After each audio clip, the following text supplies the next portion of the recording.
Hello everyone, good to be back again this week. Oh gosh, oh my goodness, all kinds of comments already. Oh, my folks are on. The first comment, no less. And Joan, Lynn, Wildfeather, Katie, Sandy, Deborah Van Sant, Gina, boy, Deborah, boy. Yeah, that's quite a collection already. Well, it's warm here, guys. I'm no more complaining about being cold. I mean, it's like in the 70s, so it's not bad, but and then everything opened up. It was nice. Then we had this little rainstorm come through a little while ago, and I had to shut everything up. So then it got kind of muggy and warm. Um, but I turned the big fan off because of the noise. So I got my little fan. I got this cool little 12-volt oscillating fan that hangs off the ceiling, and that does a it's not as noisy. so hopefully the traffic noise isn't bad. I'm in a campground that is right off a highway. Um, so I can hear it, but hopefully with a directional mic, it isn't going through on this, and hopefully the cell signal holds up. I got a okay Verizon signal, and my AT&T was better when I got here, so I thought I'd double check it right before I started, and the AT&T has slowed down. So so we're back to Verizon. So hopefully it holds up all right. Uh, Even with a booster, it wasn't pulling it any faster. So a couple more people logging on here. The Egg and I and Tony's Troop Travels, Santa Joe. Yeah. So thank everybody for logging on. And I'm squinting here a little bit. I may have to get my glasses out to read some of the comments here. But yeah, Joan and Deborah had quite and Shayla had quite the set of experiences there, I guess. I heard all about it. So unfortunately, I didn't get to make it over there yet, but it's on. I will get over there sometime. But my yeah, didn't want to do that much of a trip and have to turn around and rush back to Gillette. So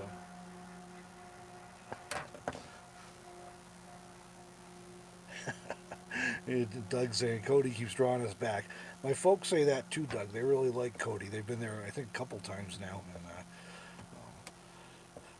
but yeah, so we'll hit that. So speaking of escaping Cody, my lead on the title, um, I did get out of Cody. For those of you who are wondering, last week on Tuesday, I was sort of kind of stuck in the mud.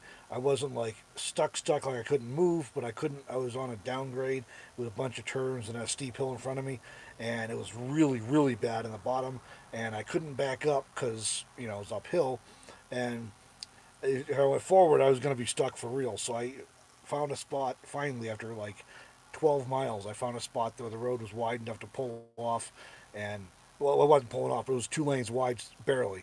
So I pulled as far to the side as I could and ended up spending the night there. And then the next day, I went about 2 miles further down the road and I found a spot that was at least I don't know if it was an official. It didn't look like an official campsite, but it was at least a pull off. It was perpendicular to the road, so and it was just dry enough I could get in without getting stuck. So I spent another night, and I actually walked a lot of the road before I did that to see what I was getting into, and so I spent another night at the second place. Then again walked a piece of the road in the morning, and and then finally made it out that day. There was still were some hairy spots, and I mean I am not a wimpy adventurer when it comes to uh, going places I probably shouldn't go. I mean, I took a minivan up Hurrah Pass, which is a 4x4 trail in Moab. So, and I had all the Jeep people and the ATV people just like the looks in their faces was priceless. But so I mean, I'm not like intimidated, but this was bad. It was. I was really not sure I was going to get through that, and in a cargo van, no less. But fortunately, I had the um, all-terrain tires on it, and it did surprisingly good. But so I did get out. I did a video about that this week that I put on my channel a little bit, and I have a second one. I'll post the update on my thoughts now that I'm out. Um, so that'll be coming. That video's partly shot. I just got to finish it up and get it uploaded. So, oh, thank you, Joan. It's got a tip from Joan on PayPal. Well, thank you. Appreciate that. let's see who else is logging on here. So,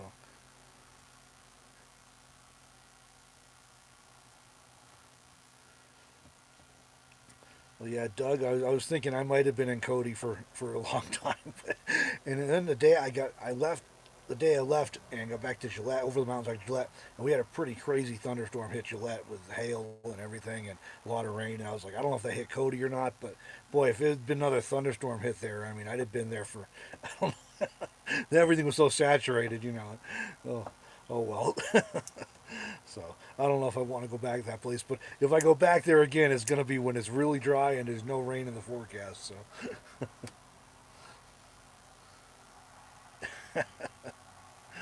I'm scaring Deborah too. So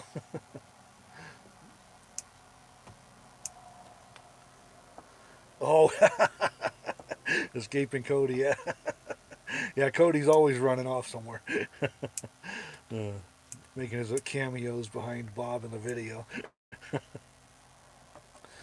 So, so I had campground closures on the list too. So last time I went over to, I tried to go to Thermopolis and I couldn't find anywhere. Is how that all started, and I only found one place online, and it didn't pan out when I got there. So I ended up spending a couple days up at a cool little city park, a little city park and rest area in Powell, Wyoming, and that campsite review actually just went up on our. It's a camp parking area. It's not like a campground, but they allow 2 night overnight parking, and it's got built restrooms with flush toilets and an RV dump and all kinds of stuff. So and you can do tent camping there too. So that review just went up on our Meander website today, twomeander.com. So you can check that out if you want to know where it's at. And I had one went up last week from over in Lovell that I actually would love to have stayed at a little city park in Lovell. That one actually has hot showers, free hot showers, which is really a nice bonus. But uh, all the sites are in trees and there's no electrical plugins, and with having the solar, it's kind of like I couldn't make that work with needing power. So um, but yeah, that's up on there anyway. So I'd gone there and I stayed there for my 2 nights. Then I'm like, well, I know this other place over by Cody. I'll go try that out. And yeah, that was how that all came about anyway. But so at this time I decided to. Oh, thank you, Deborah.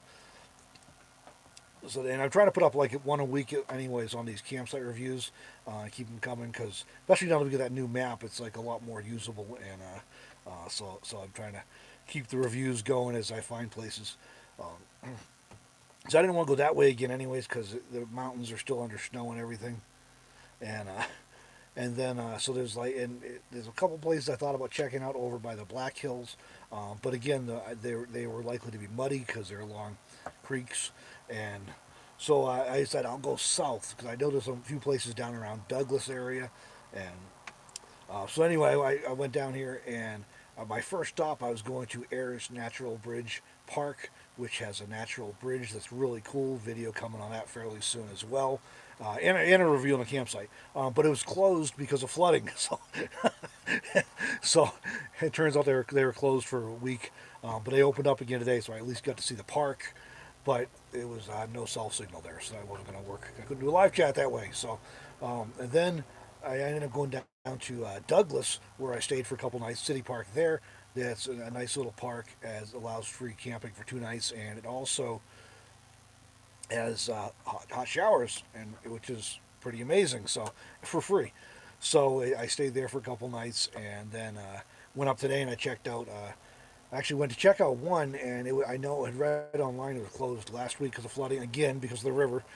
It's right on the river, and I started down the road and it's like 8 miles of gravel, and the first mile was pretty good, and then I got like 7 miles to go and it starts getting really washboardy, and I'm like, yeah, you know what?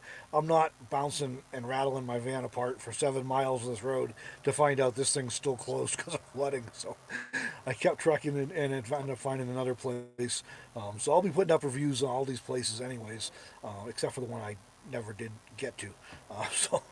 So the campground closures have been a challenge because like either they're still under snow or it's wet and closed. Some of them are closed because of that. But I have been finding places, but it's been a little bit of a challenge. So.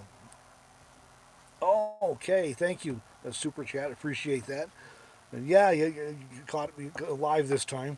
Uh, so that's great. So anyway, so I was thinking today or yesterday or something, with all this looking for campgrounds, 'cause I keep striking out on getting out and boondocking and stuff. I've only been able to boondock in this van 2 nights, and I've had this van for a month now. And that was the 2 nights I was stuck in Cody. So, but I had a pretty epic view that time, anyways. And I'll give you a quick turnaround and show you out the window here if I can find the thing. Oh, there it is. So this is my view right now. So um, it's not bad. It's nice and it's quiet park here. I am right on. You can't quite see it through the trees there, but I am right on a river, and that fortunately is not flooded right now. But I got a whole bunch of goldfinches flying around out here, so it's really cool to get to watch them. And that's one thing I love about the window van. And the way the sun tracks here, I can have the windows in. And this is, I look this way, so I'm able to look out the window while I'm working, and I can look out the window, daydream and stuff. So, let's see. Is that you asking about the van name? I have not um, figured anything out yet. You'll all be the first to know as soon as I decide something. So, oh, Doug says the Shoshone River has some awesome trout fishing. I need to get it in my fishing license. I haven't been fishing in forever. I should. That would help. Entertain me while I'm up here in Wyoming. Bananas Joy, hello. So, gosh, got a whole bunch of people on here. Good deal. Yeah, there is green here. It's very green and lush, and all the um, all the rain we've had, and it's coupled with really warm weather right now. So the grass is growing like crazy. So this place actually is in pretty serious need of being mowed. I put my portable solar panel out earlier, and I was near the grass. I was having to hand weed to get the shadow out of in front of the solar panel.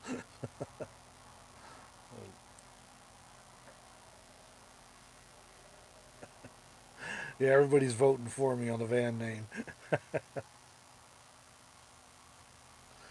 Oh, Katie's asking if I'm going to be helping with Bob's van building project. That is a really cool project they're doing. I did see the videos coming up. I'd heard they were going to be doing some minivans, and so it was exciting to see that. I'm not formally scheduled to help with any of them right now. If I'm in an area with, they're over in Oregon right now. I think is where they're working on that. So if I would certainly be glad to pitch in and help on a project if I'm in the same area and can squeeze out a little time in my busy work schedule. My daughter-in-law told my granddaughters the other day that Pops was a working machine. I tell my sons who work like 80 and 100 hours a week that I work just as many hours. They just work harder. So, well, fish and meat up with fresh trout. Now there you go. Now you're talking. Okay, there we go. Pop's Mobile known as Footloose, or Pop's Place known as Footloose. Yeah, they do like a double name thing, huh? Oh, Doug, I appreciate that tip. I will keep that in mind next time I get over there. Um, what I found it to be somewhat. I mean, I know up the top of the mountains there's a lot of the Bighorns, there's a lot of camping and stuff. But other than that, I found it to be kind of challenging around Wyoming. There's a lot of BLM land in the valleys and the prairie, but a lot of it's like this. Well, BLM land is often a checkerboard anyway. If you I call it a checkerboard because if you look at a map that shows the public land, it's like public, private, and so a lot of times I don't know what they're even doing with it because there's no access to it. You have to go through private land to get to it, and that gets a whole. Some landowners are pretty good about that, and some not. And without actually, if you're not in an area or you don't want to take the time to try and track down a landowner, so they're not going to be shooting at you if you're driving through their pasture or something. So it's not a lot. I mean, it's a lot of public land, but a lot of it's hard to get to or access, or there just aren't roads to it at all sometimes.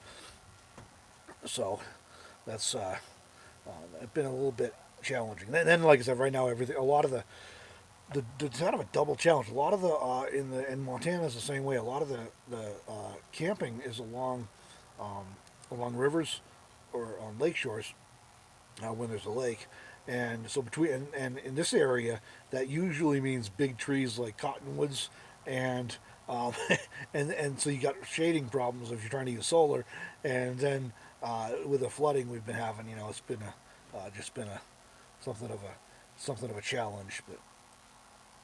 But I got a place I'm holed up for now again. So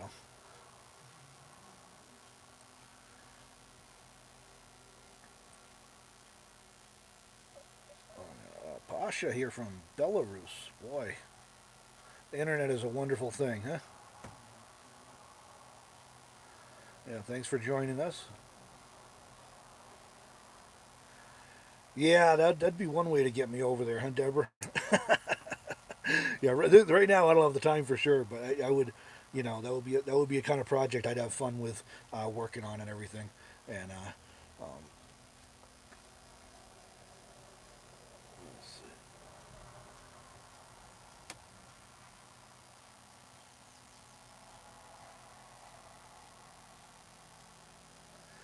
yeah, there's actually a story behind the Pop's Place name that again was Deborah's idea. But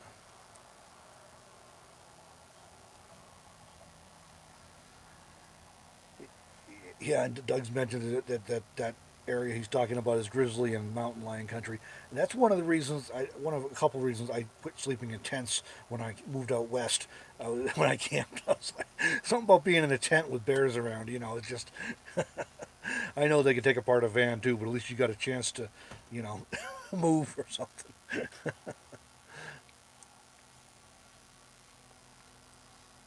Okay, yeah. So the Pop's Place, Deborah came up with that name a while ago when she told me if I ever want to get off the road, I should start a specialty little cafe type of dining establishment. I won't go into all the details about it here, but she had a very specific idea that probably would be fun, except for having to sit in one place. But anyways, that was the name we were bandying around. Was that would be a good name for it? So, um, so that's like a multi-purpose name, I guess. So, okay. Oh, so I was saying about campgrounds. I've only boondocked 2 nights since I've had this van, and every other night I've been either mooch docking, parked in my son's driveway, which has the advantage of being able to run an extension cord out for power. Um, Although it has a slight disadvantage of having to be discreet because so I don't attract attention from the neighbors or anything. But as I was staying at the campgrounds, and I've stayed in a bunch of um, let's see, I think they might be all city parks. Come to think of it, which is kind of fun. I found a bunch of these city parks around Wyoming here that have you can stay free for 2 or 3 nights, which is kind of cool. And usually, being in town, you have a cell signal, which is kind of nice. And they typically have restrooms and trash and get this maintained roads. So when it rains, I don't have to worry about sinking into the ground.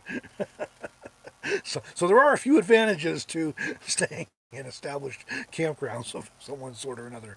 So so so that's my campground closure story anyway. So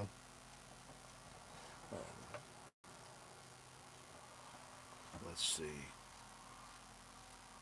Oh, I already covered one of my third topic before, and I didn't even realize it. See, you all got me going.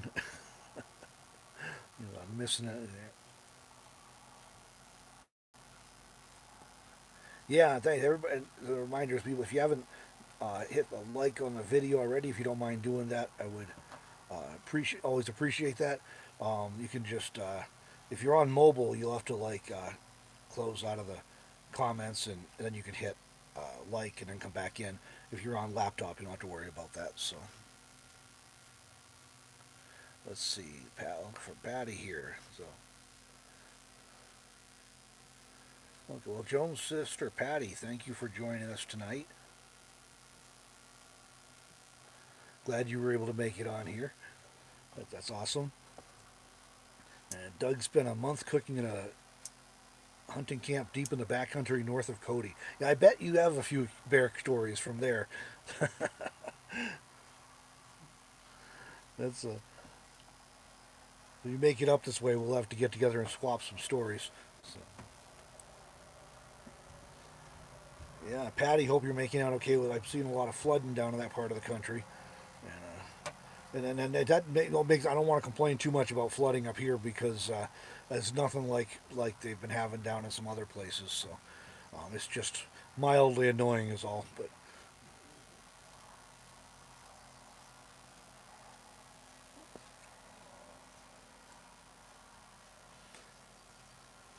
so you see, my folks are on here tonight, and they are actually on the road right now in their RV. They left Boston area earlier and sent a picture of all their traffic, and so I tell them the other day when they were talking about the traffic there, I said, pretty soon you'll have a break from traffic. You get to about South Dakota, and it's all good. So they're coming out to Wyoming. I'm going to be spending, I guess, a week or so out here, getting to see the me and their grandkids and great grandkids and all five of them and the newest one, Luna Beth, they haven't seen yet. So that'll be exciting having them out here for a bit. Um, they speaking of flooding, my mother sent a picture a while ago from the Mohawk River in New York State. And it's like right up to its banks too. That's a pretty big river, so this big ice is running everywhere. Last spring we were out there in the upstate New York, and we were there like all of April.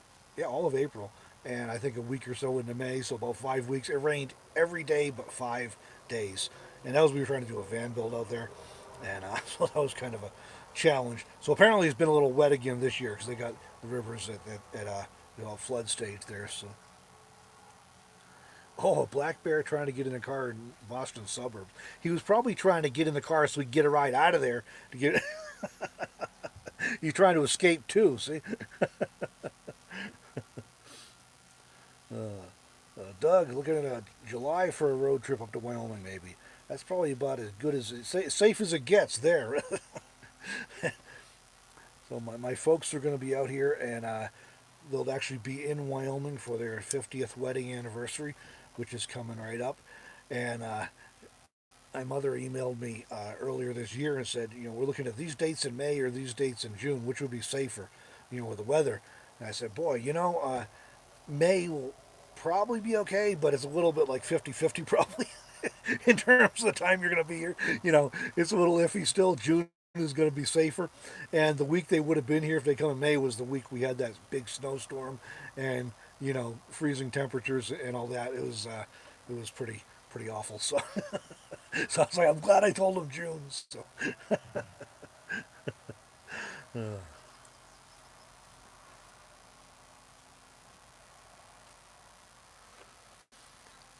yeah, we got a few New Englanders that fall might be on here. So,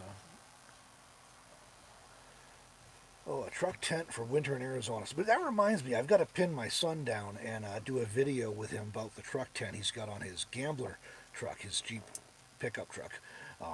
Because that's pretty cool. It's a Smitty built, and I was actually impressed. I have seen people use a few people use like the truck tents in Arizona, and I've seen people use regular tents down there, and I've seen a few pop up campers, and we're starting to see the what do they call them? Pop top, I think they call them, the ones that are hard sided but pop up and have a canvas around the side. Um, really, I mean, it'll depend a little bit on the year. There are some winters is warmer and some is cooler. Last winter was cooler. Well, the year before was nicer weather-wise, and it can be pretty windy. So that could be a you definitely want. I would say one that's well built to deal with the wind and stuff. But that if you get a week that's windy and cold, that could probably be, especially if it's wet too. That could probably be unpleasant. But it's possibly doable, but you'd be more at the mercy of the elements, I guess. Oh, Sandy's trying to solicit stories from my parents. Oh, there we go. Wild feathers in New Hampshire, New Hampshire, right? And I don't know if y'all seen it. We put up a video yesterday on Meander with Amy, who is actually a longtime friend of my aunt and a few other members of the family. And Amy's from New Hampshire too. And she'd come to our meetup, and I talked to her a couple times, and I did not put together that because I hadn't, or I think I'd met her like years ago. Um, but we were in New York after we left New York last spring. She came to visit my aunt and grandfather like the week after we were there, and my aunt actually called to get her on the phone, and we talked to her on the phone. So we talked to her, but I didn't know, so I didn't put it together when she came out of the meetup, anyways, that it was that Amy. So we're literally recording the video, and I'm like, oh wait a minute, you're that Amy? So if you haven't seen that yet, that's actually we included that in the video. So me being amazed.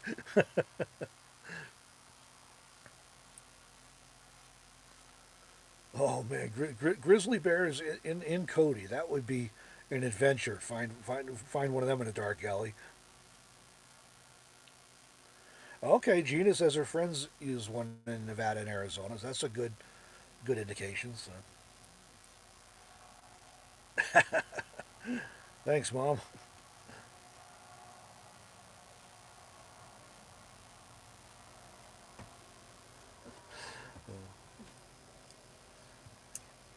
Ah, there we go. Yeah, living full time in a 2004 casita travel trailer with Amy. There you go. That's the one right there. So, and Amy has a delightful sense of humor, and she got on the road only in October, and she went her right straight away in November. Ended up at the van build in Arizona, and she's a seamstress, I guess. She has her sewing machine with her, and so she was helping out and doing some sewing projects for people there, which is really pretty awesome. And she learned that she loves sewing outside, so that's and Deborah's done that a few times now too. So um, and yeah, Deborah's running hers on her solar too. That's the one we get asked about periodically. And then, at least in the case of Deborah's machine, it runs just fine on solar. It doesn't pull very much power at all. So if the New England look, that Witham look, boy, they got a long history in New Hampshire, and yeah, you can line us all up, you can tell.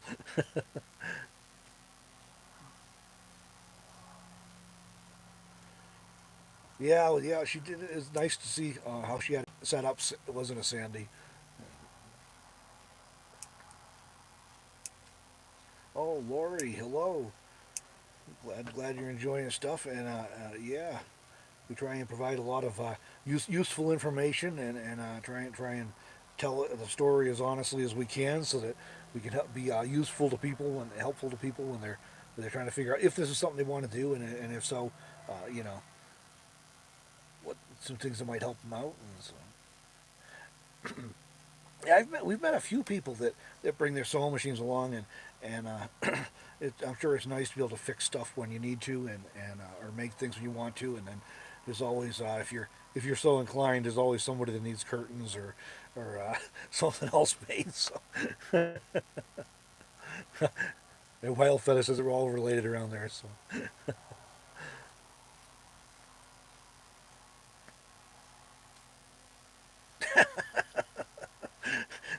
whoops, Deborah's trying to post his to Meander, and it wouldn't let her post the links because she wasn't a moderator on to Meander. So probably should fix that, I guess. So.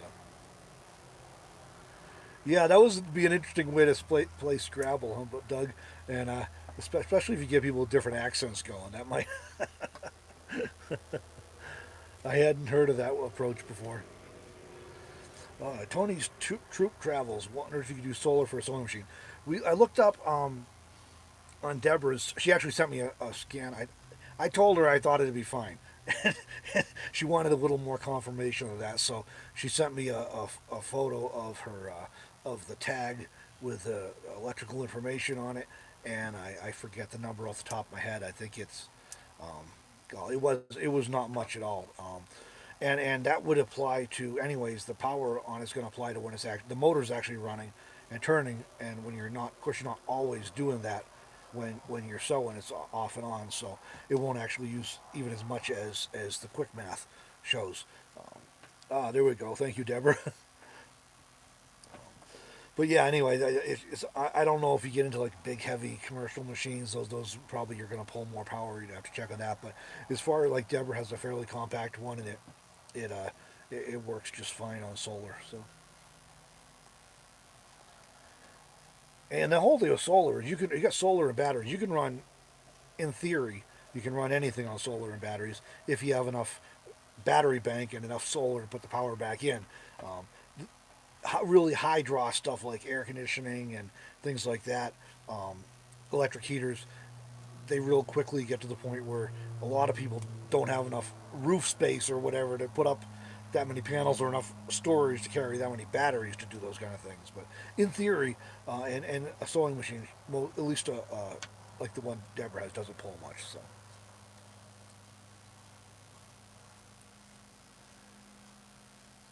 yeah, duct tape and glue is always handy. Nothing else will hold you over for a bit anyway. I've been through Michigan a few times. I can't remember if I. Well, the UP has an accent. I've been up there, and they definitely have an accent.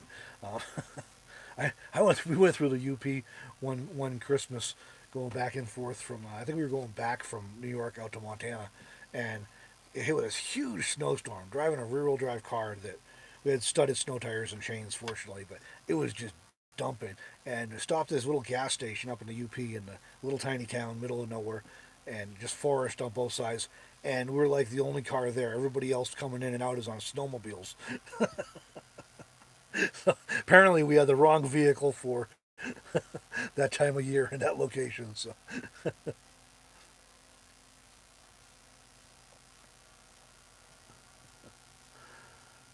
regional Scrabble. There you go.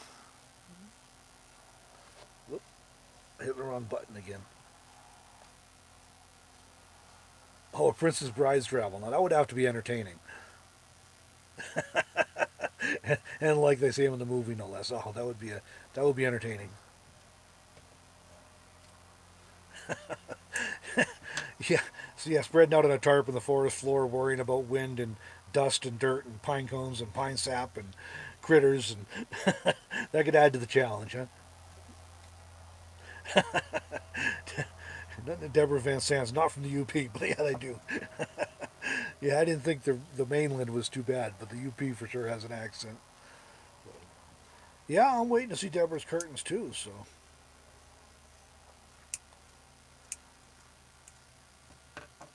yeah, Princess Bride is one of those classic movies that that would that would be quite a game. Oh yeah, so so you're talking about campgrounds and stuff. So my parents are coming out here, and they called the RV park in Gillette. There's only a few of them. It's kind of funny, weird, but there's only a few, and if I can say this delicately, none of them are spectacular or noteworthy in any good way. But they called the one that they stayed at last year, and it's always like half full, and it's full, and apparently everything in Gillette's full. A lot of workers coming up for projects, and my son tells me it's who works he works in that industry. He said that apparently things are a little slow in Colorado right now. I'm assuming because of the weather, but I don't know that for sure. But a little slow in Colorado, so a lot of people have come up to Wyoming to work, and because it's coming into springtime, they just brought their RVs rather than renting motel rooms. So everything's pretty much full. So they did manage to find a spot for a week. I think they got the last spot at that one RV park, um, but it's pretty crowded right now. So, which was a little bit of a surprise to me because I assumed I had that as a backup. I could always get a spot there, and if I needed to when I was in town, if I was in town enough, and that hasn't quite worked out because they're all full. So Casey, embedded forest scent. There you go. That would be a nice, like who needs cedar blocks in your van or in your closet when you can sew your fabric outside in the forest, right?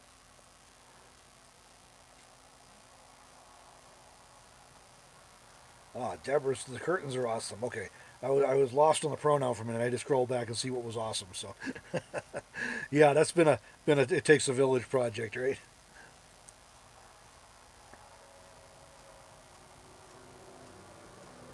Yeah, and Deborah, you were probably glad to have the air conditioning to sew in too with the temperatures you've been having over there.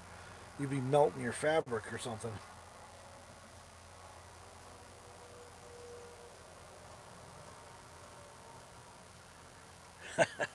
Wild feather, shower off for shower. Yeah, my mother is from Boston originally, and she her accent mellowed over time, and then they went and moved when she lived in upstate New York for I don't know 20 years or whatever, and then they went and moved back a few years ago, and it all came back in like a day, I think.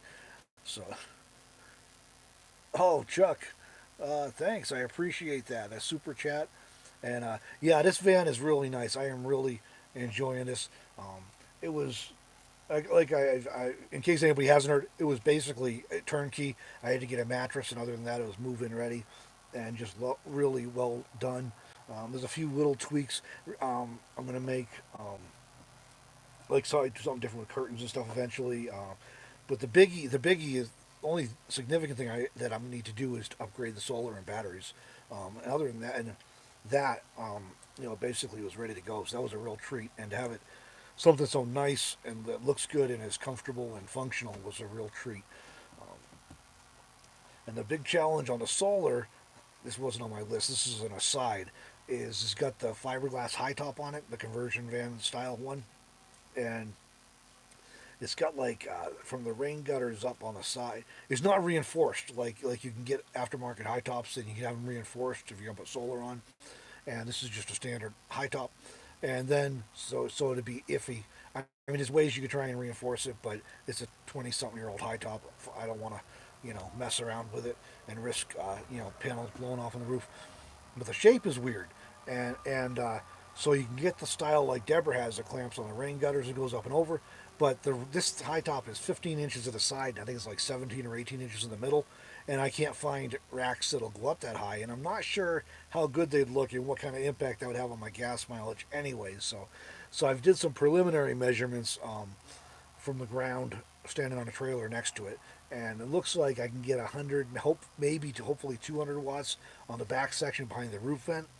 Um, if I go with flexibles back there, and then I'll probably end up having to have one or two portable ones as well. So, and I'm actually using the portable right now. I have a single 100-watt portable, and sometimes that's a hassle because like if you're driving, you're not going to have you're not getting power, or if you're somewhere in a city park that's for the day, maybe you don't want to put it out and attract attention or whatever, because people tend to want to stop and talk to you. Then I know by experience, um, but um, sometimes like right here where I'm parked right now, there's a lot of trees here, but because it's portable and on the ground, I can move it around. And as the sun moves and the trees are casting shadows, I keep moving around. I got a 50-foot cord, so sometimes that's convenient. But other than that, that's really the only thing I need to do. And I think I've figured out, anyways, where I'm putting the batteries and where I'm putting how I'm doing the solar. So I think that last couple of days, I think I got that figured out. So and hanging on the side with hinges, I actually might uh, put the portables outside, the flexibles, and hang them on hooks. When that might be one option I do. So let's see. I see a bunch of comments coming through here, so let me check what I'm missing. So.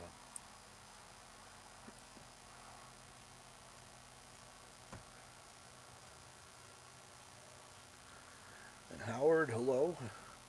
98 in Henderson today. My goodness, yeah, that's pretty hot. Um, that's we were in like the 70s here, and boy. But Doug, I was thinking of you like yesterday. I'm like, I have got to hit a dollar store and get some white foam board to cut to fit in the windows, because I have some Reflectix, but it's not enough to do all the windows. And with it getting warmer, it's time to get that project done. And I think they'll work nicely with. I can work around the screens I have on the bottom of these windows.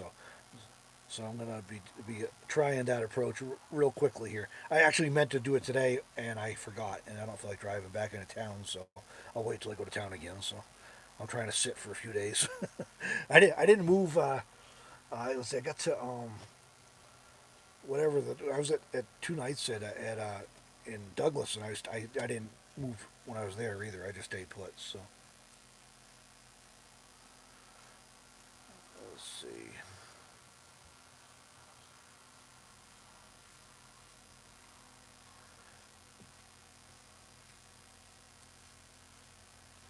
Yeah, Deborah, yes, happy to see me in something that suits me and is comfortable. Yeah, thank you. And I did not realize until I got into this how uncomfortable some of my other arrangements were. So that was a nice surprise. Wild feather, yeah.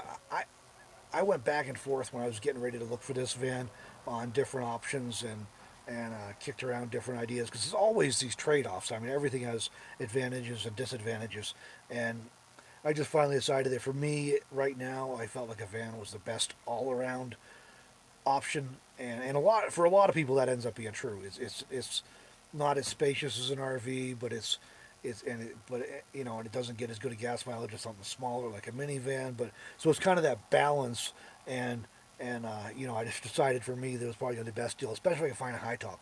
And then you know, my friend Greg was like, "Hey, I'm going to sell my van. You know anybody's interested?" Funny you should mention that, Greg. So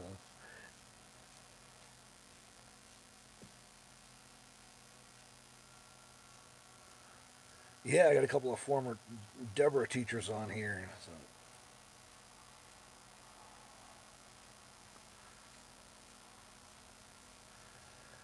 yeah, I'm hoping Deborah's gonna make me some Deborah. I'm hoping Deborah's gonna make me some personalized curtains. So these work for now. I just would like to change. I want to change the color scheme a little bit, and I'm still working on exactly what that'll look like. And I've gone to Walmart and looked. I have my measurements, and there's nothing there that'll fit. I knew it was a long shot, but I tried, and they still would have to be adjusted. So I'm hoping Deborah will feel up to doing that and help me out with some curtains. So. Um, the mattress, this bed frame has a little bit of some kind of like slats. It's not all one piece, so there's a little bit of airflow there. And then I have vent windows on both sides. I have three vent windows around the sides that slide with screens, and one is at either end of the bed, so that kind of lets good airflow through that way as well. And the whole bottom, there's a couple of sections underneath, three sections underneath, but they're not closed off or walled off, so the air can circulate pretty well that way too. So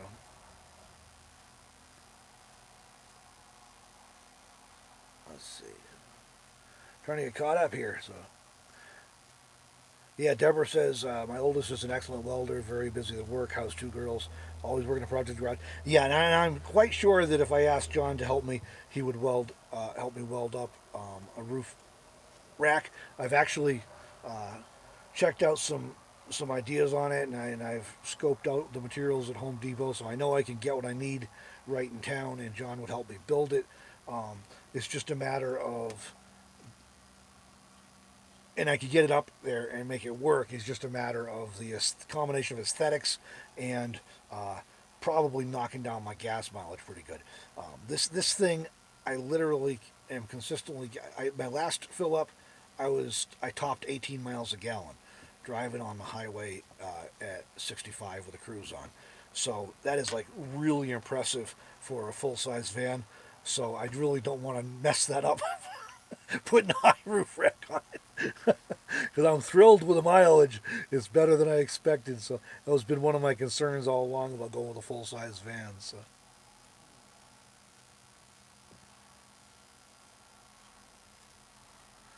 but I'm getting way behind here. So. Doug said he put his 100 watt on the roof for urban stealth in Vegas. Do you have a rigid panel, Doug, or do you have a flexible? I've got the Renogy 100 watt standard, and I'm pretty sure I can put that up there. I need to get on the ladder when I get back to Gillette and actually get precise measurements, but I'm pretty sure I can put that up there using either VHB tape or Eternabond. Um, and so then it's going to be and they are a little cheaper than the flexibles have come down in price, and so that helps. But they're still more expensive, so I need to get the exact measurements to see what'll fit.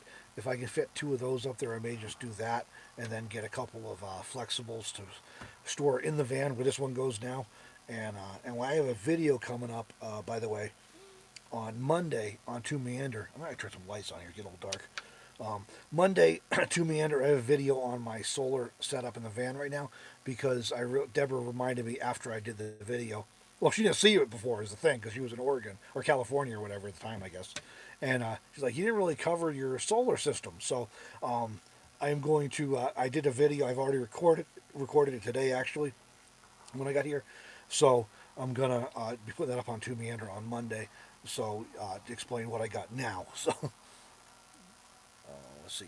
Doug saying Doug has a suitcase solar kit. That's right. Okay. Yeah, I had one of them on, and well, actually, Will had one of those who and sold it to Deborah, and Deborah in turn gave it to me when she got her big system set up, and I had it portable for a while. And when I got up to Gillette that summer, that was the hassle. Was I'm going to the city park in the day to work or something, and I got to like put it out, or else I don't have power, and my battery wasn't very good anyway. So I ended up, but I had a roof rack on that van, so it was pretty easy. I was pretty easy to mount it up there, and that worked out real well for me. So I'm gonna try and get caught up again here.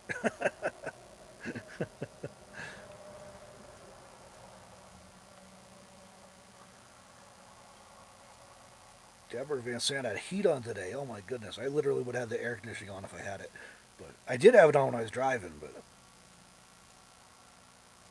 price of gas in this area, I believe. Well, the signs are a little cheaper because they have what I call fake gas at like 85 octane, but 87 octane is at like 2.89, I believe, was the last price I paid. So it's right around there, a little above or under $3, depending on the quality. I don't put 85 in because my experience isn't good with it. So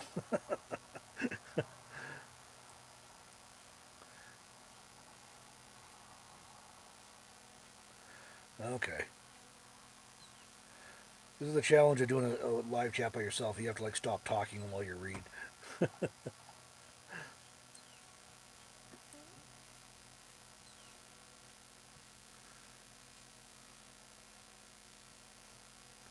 Well, what colors in the curtains? I'm still trying to figure that out, but I want something that matches with the cabin like look of the van. And it's probably nothing too flashy or exciting or anything. So yeah, Deborah, my mother makes pretty amazing stuff. She does really fancy things. And like here, I think I showed you guys these once before, but I can reach them here. So you made me these lovely pot holders for Christmas, and so I have them hanging up over the sink in the van here. So, but yeah, she does like a quilted table runner every month now as a project she's working on. So yeah, she does some cool stuff.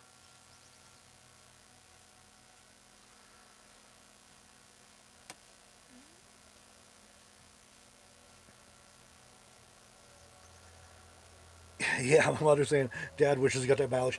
I was expecting less. I mean, Deborah's van gets 12 to 14. Well, Deborah gets 12 in it. I can get 14 out of it usually.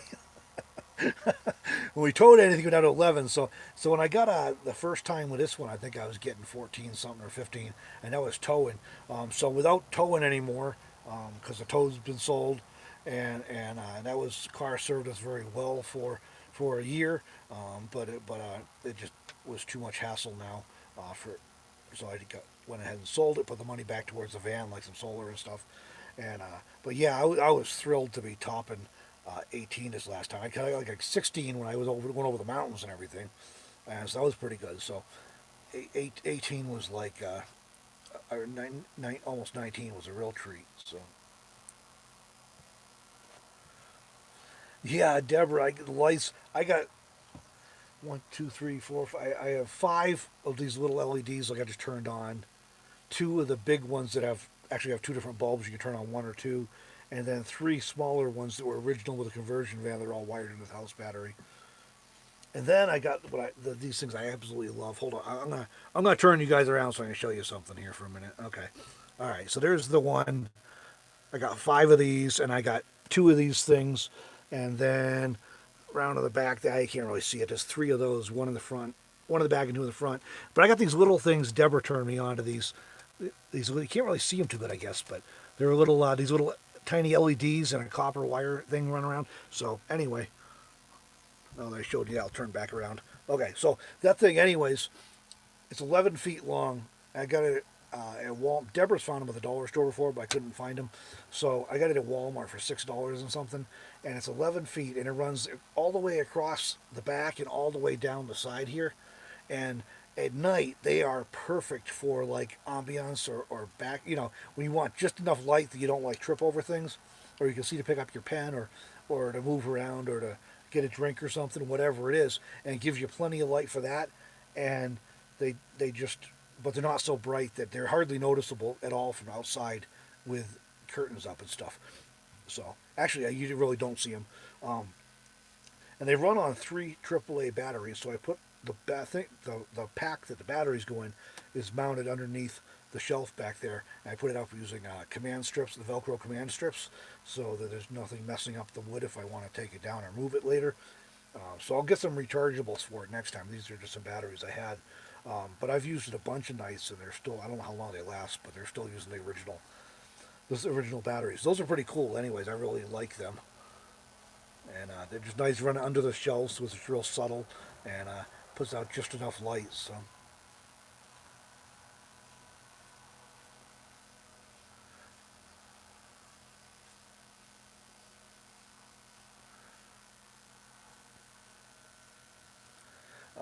panels from Santan Solar. I have not. I'll check them out because I'm going to be doing something pretty soon. I just want to. I need to get the ladder up and make sure exactly what I'm ordering, and then because of course that's going to impact what I order for mounting supplies and stuff too. So that'll be coming up real quick though. So Casey says Northern California is $3.89 to $3.99. That's better than a couple places we found in California this winter, man. We get a couple times we were in little towns. It was over $5 a gallon, but boy, I couldn't wait to get back to Arizona or Nevada with cheap gas. uh, let's see. Just minimalist curtains, Deborah. Yeah, exactly. Adirondack style curtains, dark greens and browns. That's yeah, that's kind of uh, the things I had in mind, like earth tone type things, and something subtle, but that would complement the woodwork in here. So, um, and fortunately, they're pretty simple. It's just like you can kind of see these barn ones. They're just, and these are actually. Whoops! I knocked my magnet down. These are actually the rods. Actually came with a original with a conversion van, and so it's just a pocket on the top and a pocket on the bottom, and then the big ones will be a little bit different. But so it's not too complicated. And this one, same thing. It's just a there's a if I open it up here, you can see it. There you go. It's just a curtain rod, expanding curtain rod that's mounted there, and so it's just it just needs the pout to the top. So it's not like anything tricky or anything. It's just my mother made sure I could sew basic stuff. So in theory, I could get fabric and sit there with a needle and thread, but I'm not going to do it. So I would duct tape it or something first, I swear. But no, actually, these are good enough. It's just eventually I want to, tweak it and get it a little bit get the look going that I want to find here. So.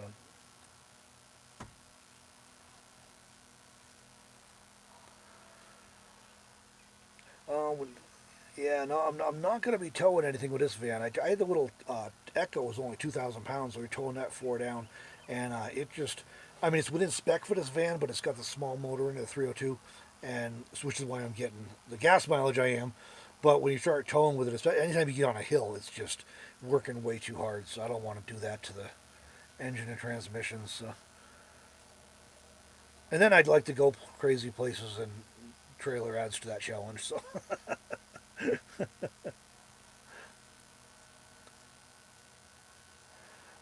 The van is a Ford E150 conversion van. It was a Sherrod conversion.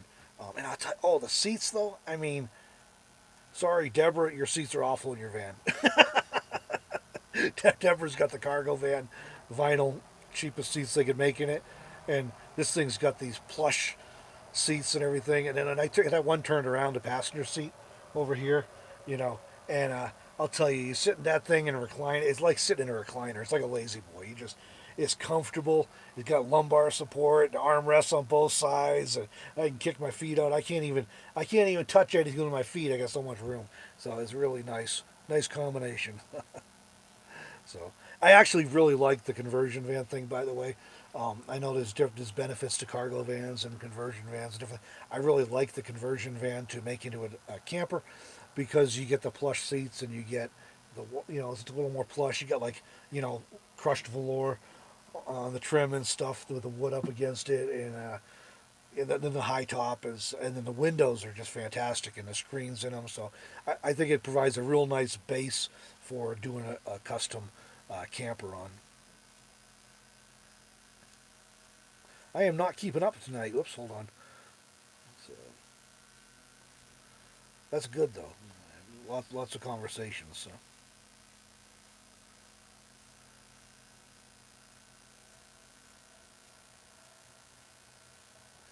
Okay, maybe we're staying in or near Mass for a while to give your mom's help with decor and sewing. There you go.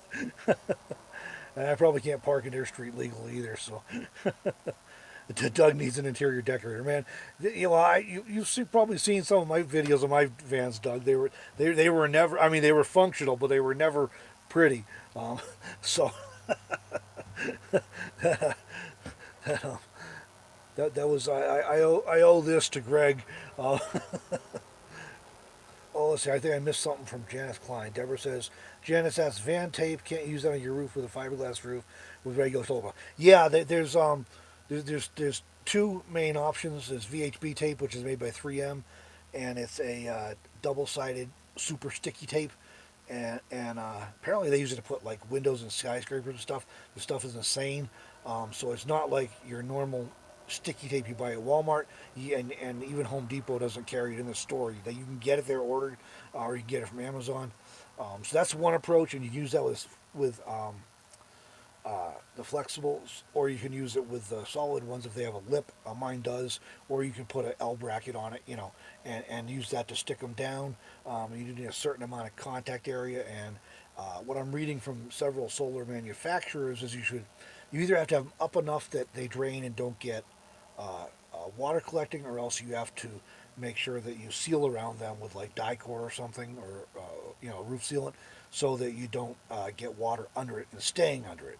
Um, so that's the one approach. The other approach is like Eternabond tape, which is single-sided tape, but it's also thick and is again ridiculous stuff. And you just tape. You have like an L bracket. If you have flat panels, you can tape around the edges of them, or if you have uh, rigid panels, you can put like L brackets or something on it and tape them down. Apparently, they have. I haven't seen them personally, but I've only seen them online. They have no drill um, corner brackets for rigid panels too, and you're supposed to be able to glue those down with the VHB tape as well. I would personally be nervous about that little bit of area holding the panels on, but yeah, so that is an option. The catch is you need enough surface area to get it to stick down, and with a rigid one, they don't, of course, bend. And this whole roof is curved so much, I'm not sure it's gonna. I actually have to get the ladder out and put the panel up there and see how much contact I'm gonna have with the roof. Where I'm sure I can get at least two flexibles up there in the back behind the vent because it's pretty wide, and it is curved, but it's still gradual. So I'm pretty sure I can get that up there. So I will try and do something with a video when I do that project to show how I do it and why I do the approach I do. So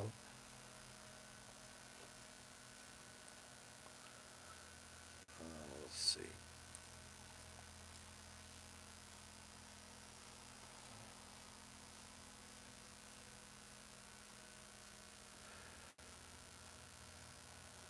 Little LEDs are awesome. Yeah, I really like them. I first time I've had them, and they're really they just do a wonderful job for that evening light. And of course I have the controller back by the bed, so I can turn it off as I'm crawling into bed. So interior lights without solar, they'll run on regular batteries.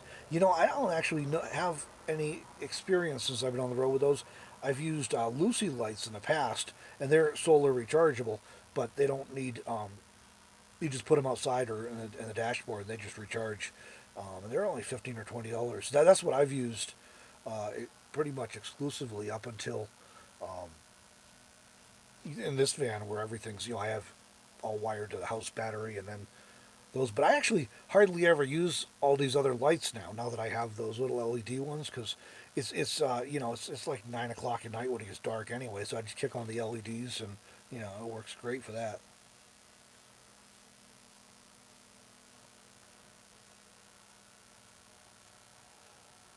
Well, Santana has salvage solar panels. That might be a way to save a little money too.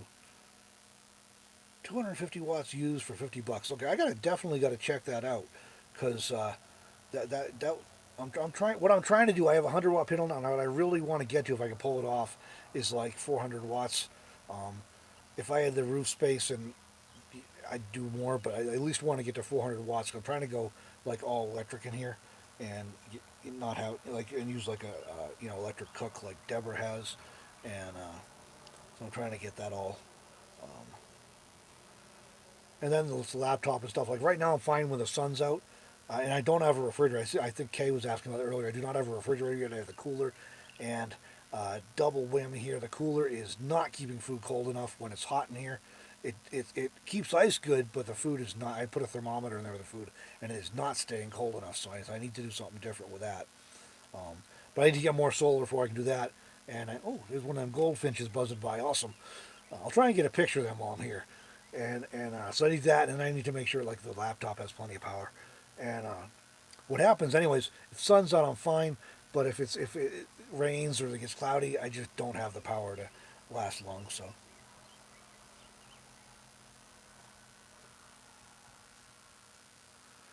my little battery lights, I actually get at Walmart. They're in the Deborah had helped me find them. They're in the outdoor section, like lawn and garden stuff, and they'll be near the little solar lights that stick in the ground and stuff.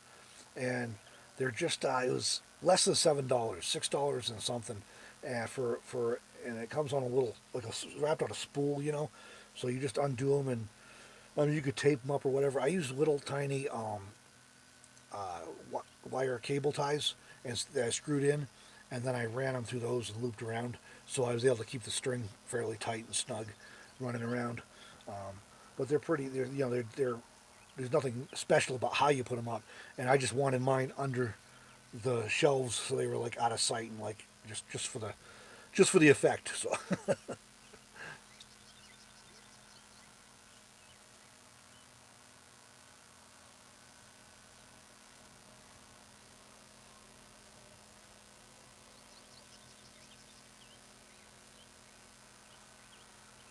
yeah, I wasn't quick enough for the LEDs of the dollar light, so I had to spend an extra $5.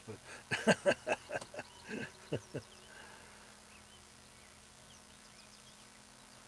oh, Megan, they didn't get a reminder. That's boy. I hope they get that straightened out so it's a little more reliable on the reminders. But oh, good deal. Yeah, please share a link for Amazon if they got them there, Deborah.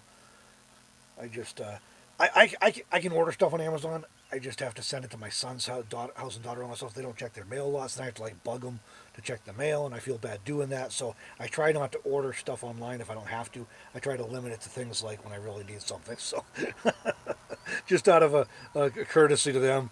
Um, so I was able to find them at Walmart. So Dollar Tree is Doug's adult playground. Yeah, I got to get over there and find some foam boards. But Deborah has an armrest while she drives now. Oh, your new thing you get there. You haven't shown me a picture of that yet.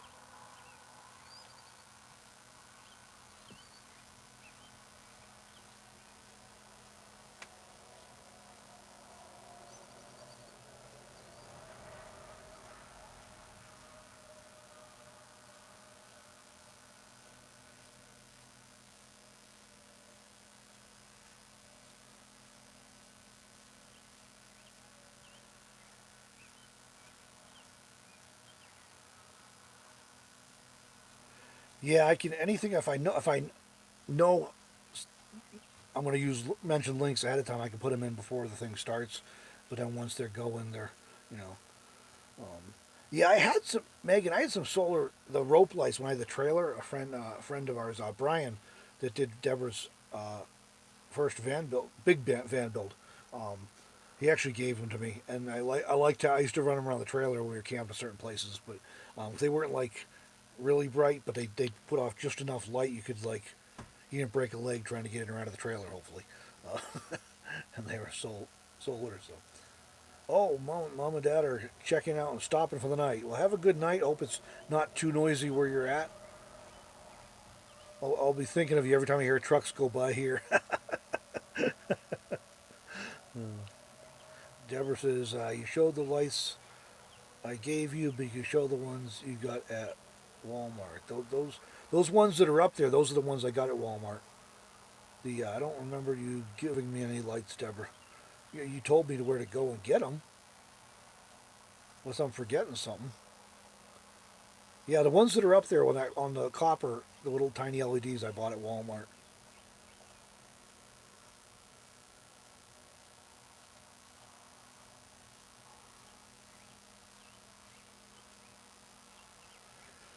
Yeah, in the cities they're doing their lockers. Amazon's doing lockers now, but we're in a pretty small town. We don't even have a Best Buy or anything up here in Gillette, so we're kind of we're a little limited. Although they did deliver something on Sunday, I was really surprised. Deborah sent me something, and they actually delivered it which really surprised me. But and then there's the little challenge in my son's house. A little side note here. I had a very important delivery coming for work this week, and I had a tracking number and everything, so I didn't bother looking it up. I just assumed it was postal service. Got the mail, and I got our Meanderings magazines were there, so I got those, and this other important item was not there. So I was like, oh, I better look it up and see where it's at because they're both supposed to be there Friday. Go to check the tracking number. It's not a UPS track. It's not a post office tracking number. It's a UPS tracking number. So I go to UPS and it says they delivered it that afternoon and left it at the front door. So I get back out and check the front door again, which I'd already been past and it wasn't there. Check the garage doors. Check the side door of the garage. I'm like, it ain't here. So turns out they delivered it to the neighbor's house, and fortunately the neighbor, brought it over that evening. But it was like for a few minutes I was like, you got to be kidding me. Uh,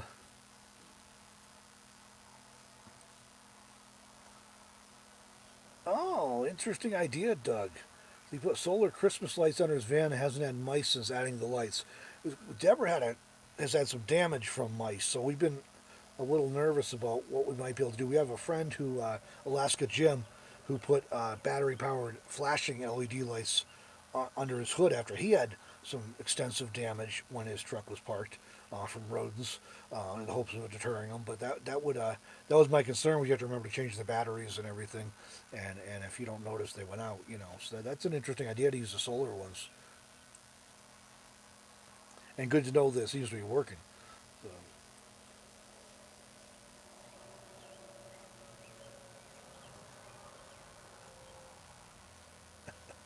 yeah, yeah. Some of our conversations are interesting, right, Deborah? uh, Oh, there you go. The link for Meandering. So I have an adorable picture. They came in, and I took them out of the box and gave one to my son and daughter-in-law, and they passed it over to my 4-year-old granddaughter to look at, and she's turning it, and she's ooh, ah, ooh. She absolutely loved it. So, so that was pretty cute. So all right. Yeah. Let's see. I think I told you about the. Yeah, I did mention the upcoming videos. I had that on my list. So, um, but yeah, Monday on Two Meander, I'm doing the video with a van, how my current van solar setup, and that's already recorded and everything. I just gotta get that uploaded this week. And on my channel, I got a couple coming up that I've already got recorded, ready to go. I just gotta get or mostly recorded. Um, one's on wrapping up escaping Cody. Another one's from my adventure trying to around today, and some of the places I went. I think that'll be fun to show. Um, so I had a few things coming up there too. So, um, but we've been on here. Oh gosh, an hour and 10 minutes. So well, we should wrap this up. And I really appreciate everybody logging on tonight. and joining me. Fortunately, the cell phone signal held up. I was a little bit nervous because it has slowed down since I got here. But glad to see it worked all right. Um, so thanks for joining me, everybody. And like I said, a couple videos coming on my channel this week, I think, and then um, another one coming on Monday for Two Meander about the solar. I think that's exciting, and I wanted to share it because it's a very simple setup in here that for a lot of people would work. We did a video a couple weeks ago about the portable solar stuff, the little ones charge phones and stuff on USB. This is a little like the next step up, a basic 100-watt system. Um, but it's pretty simple, the installation and everything. So be glad to be able to share that so that it doesn't have to be really complicated. So that'll be coming up on Monday on Two Meander. So, oh, and Deborah Van Sant, love the magazine. I'm glad to hear that. Uh, oh, Mary, thanks for logging on here. Stephen, I saw you pop up earlier and I forgot to say hello to you. Christinia, thank you. And yeah, well, thanks everybody, and just trying to catch up here before I sign off. So, oh yes, Deborah has a video coming up about the meetup she had with she and Carolyn did in she did in Medford. Carolyn joined her there, and Deborah's real excited to be getting back and posting videos again. Got her computer upgraded. She's figuring out Mac OS and iMovie and so she got through the first one mostly on her own with only a couple of tech support calls. So I was impressed. So that went good. Yeah, well, Deborah Van Sant, we'll call that good if it went fast, right? It was a fast hour. That's a good thing. So.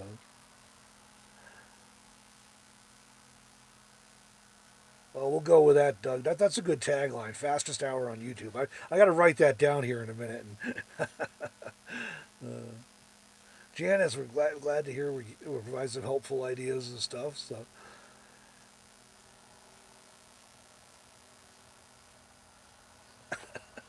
hey, it was. I thought I'd be on the phone with or FaceTime when you were walking through the whole video. So you did good. You figured out a lot of it on your own before you even called. So, oh Lola, I just hope you got everything squared away with your van. I know that said that was an older video when you put it up. I just watched your video where you're having trouble up in Maine. So, um, yeah, we so winding it up here. So, yeah. Anyway, thanks everybody for joining me. Um, really, I always enjoy these. Glad I was able to get back on this week. Just couldn't swing it last week I had a cell signal where I was stuck, but it wasn't good enough to do a live stream on. So thanks, and we will see you. A couple videos coming, and I'll be back on Tuesday next week from up in Gillette because my folks are going to be here. So Lola, all's well that ends well. Okay, good deal.